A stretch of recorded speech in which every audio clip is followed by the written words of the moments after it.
And now we're joined by our guest, former Giants wide receiver, Hakeem Nicks. Hakeem, it's good to talk to you, man. John Schmelk up here in New Jersey. Hope you and your family, everybody's safe and doing well. Hey, man, thanks for having me. Everybody doing pretty well my way. Excellent. Good to hear. All right, let's get right to it, man. You think back to that 2011 season, you have to think about Hakeem Nicks. At what point that year, Hakeem, did you think that team had something in it to do something special? I think our turning point probably was when, that Christmas game against the Jets when we know we needed it. But early that year, I knew we had it. We knew the talent was there. It was just a matter of everybody, doing their job and focusing in on their job and locking in and being all in like Coach Coughlin told us and focusing on finishing. And once we put all that together, man, that's when the results came. What allowed you guys to come together and finish games the way you did that year? You go back, Eli Manning's stats in the fourth quarter that year are some of the most ridiculous things you'll ever see. What came together for your offense that allowed you to finish in the fourth quarter the way you did? I think that goes out, goes to everybody that had a hand in on it, with the offense. The way we practice every scenario that you could possibly face. And Coach Gilbride offense with giving us the options to read routes and run more than one route with one play being called and keeping the defense on his heels. Just assimilating the fast two-minute drill. That's something that we practiced all year. And then whenever we had to pull it out in the game, man, it just came. We had playmakers at every position that was wanting the ball at all times. So it was just bound to happen. Can you talk a little bit about that Kevin Gilbride system, why it worked so well when you had receivers like you and Victor that understood the offense, understood defenses? Why did that offense, where you had those different options based on how the defense was playing you in the middle of a play, that really helped you guys succeed the way you did? Well, I mean, because, it keeps the defense on his heels. And once you know what the defense is doing, if you're coming out on 3rd and 5 and 7, by your studies that they're probably going to be playing some type of 3 coverage, or press bail or something like that, and we would know that going in. So that we could practice, we probably would have, practiced the plays that we wanted to run, and then we would give different looks to where we had to practice those routes versus all looks, and then come game time, we was locked in. Once we seen the look, we already knew what we had to run already, just based off how the safeties were sitting or how the corners would be playing us.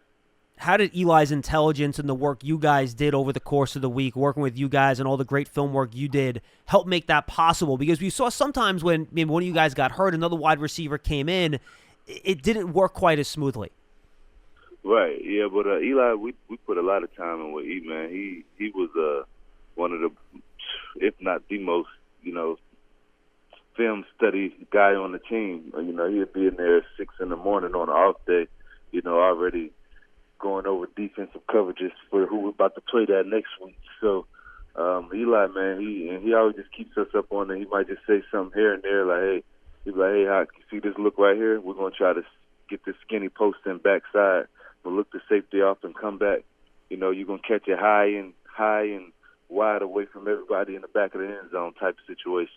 And, that's when we do it. We practice it, then we go out there, we get the look, and we execute it. And I seem like you and Eli had a great feel for that back shoulder throw, which is, in my opinion, Hakeem, and you can please correct me if you think I'm wrong, one of the most difficult passes to master between a quarterback and a wide receiver, because so much of it is about feel and timing. How did you and he develop that chemistry to succeed at that back shoulder catch the way you did? I think Eli is just so accurate. Eli just always made it so simple for me. He would just be like, just run. Try to run a go route. He'd be like, try to run a go route, and if you beat him over the top, I'm going to throw it over the top. And if he's right beside you or on top of you, then, we're going to hit that back shoulder. And me playing basketball my whole life, that was just nothing but a drop step. When you have that play in your back pocket, does that really make it impossible for the corner to beat you? Because you basically have an answer for whatever he's doing to you, right? Most definitely. Unless they're playing that 2-man, then you got to try to beat him on an end cut or something. Yeah, absolutely. Because then you got the safety over the top, you got the corner and trail. But yeah, defenses don't show that much when you have the running game. You guys certainly had. Was Eli as calm, Hakeem, in the huddle in those big moments in the fourth quarter, as calm as we think he all was, watching from the outside in? Oh yeah, Eli was cool. He was calm, man. Easy E. That's what I call him. And I think it showed up in the playoffs. You look at that postseason run, Eli was fantastic. And I think your numbers get lost in it sometimes, man. You had 300-yard games. You had 4 touchdowns. What clicked for you during that playoff run in 2011 where you were able to be as productive as you were? I would just say just the opportunity and, just being on that big stage, wanting to get it done. It was our first time being in the playoffs. So, it was hungry. I was hungry. Now, in that first game against Atlanta, they were leading 2-0, believe it or not, for a lot of that game.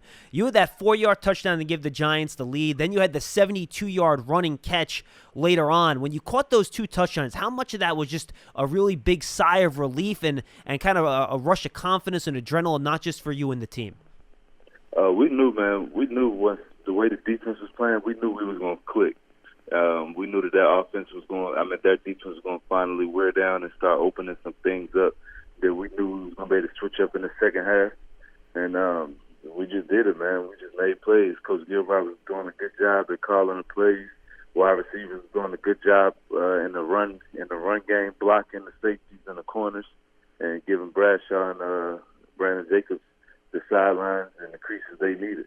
And then in that game against the Packers, Hakeem, it was a real tight game. You had that 66-yard touchdown, the big play. I really thought that 37-yard Hail Mary grab you had, which kind of opened up the game a little bit at the end of the half, really just changed the entire tenor of that game.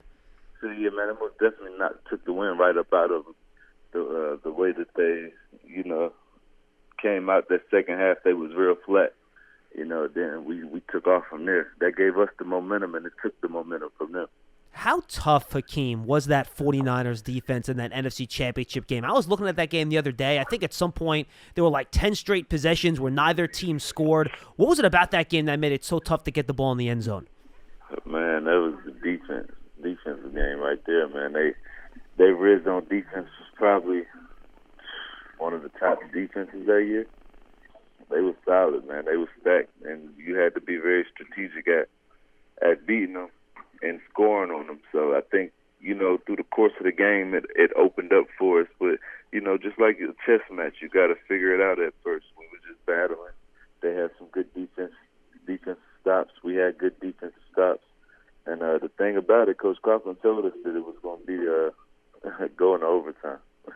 So we was expecting, a hard-fought game and, just expecting to come out on top. I don't think not one person on our team or sideline doubted that.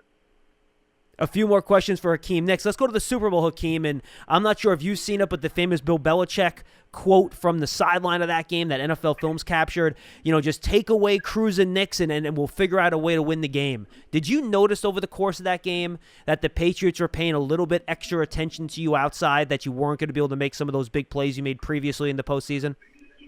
Most definitely. I knew it was going to be a slant game for me. I said, going into the game, I said, I'm going to have to attack the seams and slants. Actually, Coach Gilbride told me. And then, when we get our one-on-one opportunities, then you take advantage of it. But he said, right now, we need you to be that possession receiver and get us up and down the field. And so I was just, whatever they told me to do, man. Then, certain plays they call, I had to read the defense and, catch it in the seams in between the linebackers and the safeties. So it was just a matter of, man, just going out there and playing above the X's and O's, so to speak. Over the course of that game, Hakeem, what was the emotional roller coaster like? It was so back and forth. You had the score late to put the game over the top, just staying with it, knowing you were playing such a good and well-coached team. Well, we knew it was going to go down to the wire. We couldn't just know in our mind, like, hey, we could let up now and everything could be okay. Now, we had to fight down to that clock said 0, and we knew that going into the game. Keem, just in terms of your career, how tough was it trying to overcome what just seemed like some lower body injuries that you just couldn't avoid? And a lot that you played through. You had the surgery in May of 2012 with the foot. Then you played through a knee injury in 2012 that you suffered earlier in the year. You had the compartment syndrome earlier in your career. Just what was that like trying to play through and fight through those injuries? Because I know I was there. You were never one to talk about them or complain about it. You just played. And man, that most definitely.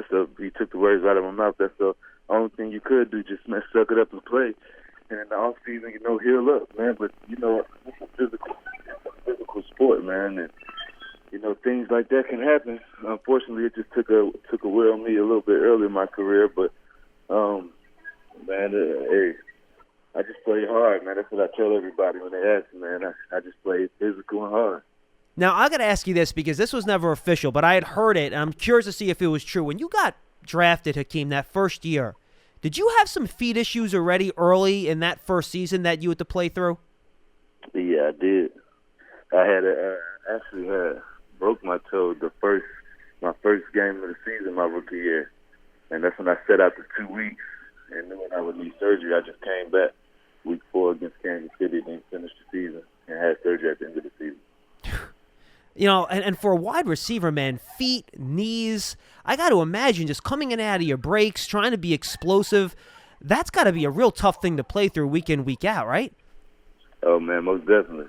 It most definitely is, man, especially when you need your feet and your knees. But, all my injuries hit me early in my career. I guess, I went through college and everything in high school without no real main injuries other than a couple ankle sprains. So, my dad would tell me, man, they just breaking you in. They just breaking you in by the time you're 25, 26, 27, your body will be done got back real strong, and which I seen, once that age hit, man, when I was about 25 and I still was giving it a go, I was actually completely healthy. Just couldn't find really the right situation. Right. So, Hakeem, what are you doing now? How are you keeping busy? And what are your plans now moving forward?